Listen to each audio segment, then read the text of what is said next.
فضيلة الإمام الأكبر دكتور أحمد الطيب شيخ الأزهر الشريف، نظمت منطقة الفيوم الأزهرية مؤتمرا جماهيريا بقرية صنهور القبلية مركز سنورس لمناقشة موضوع تيسير الزواج وإلغاء الشبكة للتخفيف عن أسر العروسين، وذلك بحضور عدد كبير من علماء الأزهر والأوقاف والدعوة والإرشاد ومشايخ القرى بالمركز والمواطنين، حيث تم الاتفاق على إلغاء بعض التكاليف المالية المبالغ فيها لإتمام الزواج.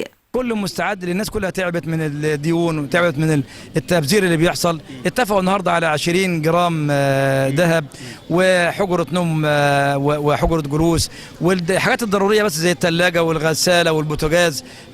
شالوا النيش خالص من الأمر، فالضروريات اللي هي يستطيع أي زوجين إن هم يعني يبنوا حياتهم في البداية وبعد كده يجيبوا اللي هم عاوزينه. هذا الموضوع هو موضوع مهم وخاصة في هذه الأيام المباركة، وهو تيسير الزواج. لقد شرع الله شريعتنا وهو الإسلام، ومنذ نزوله وكل قواعده تحث على التساهل والتيسير والمرحمة فيما بيننا. شوف المغالاة اللي شغالة حاليا دي طبعا بتعوق الأسرة كلها، طبعا دي بتشكل عبء على الأسرة. فالنهاردة المفروض الأم تبقى عندها وعي أكتر من كده، وعي بالنسبة لبنتها، وعي بالنسبة لزوجها، وعي بالنسبة لتكاليف الحياة. هي بتساهم في بناء أسرة.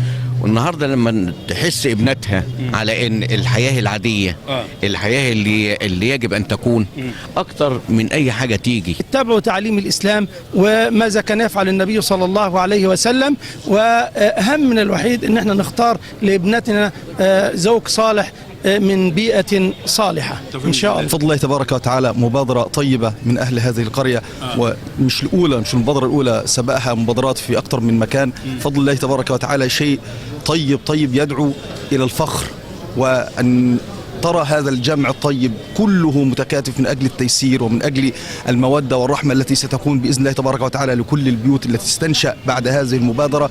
أمر طيب جدا، أتمنى يعمم هذا على جميع قرى ومراكز الفيوم. هذا وقد تطرق المؤتمر لمبادرة فضيلة الإمام شيخ الأزهر الشريف لتسكنوا إليها، والتي تهدف إلى زواج بدون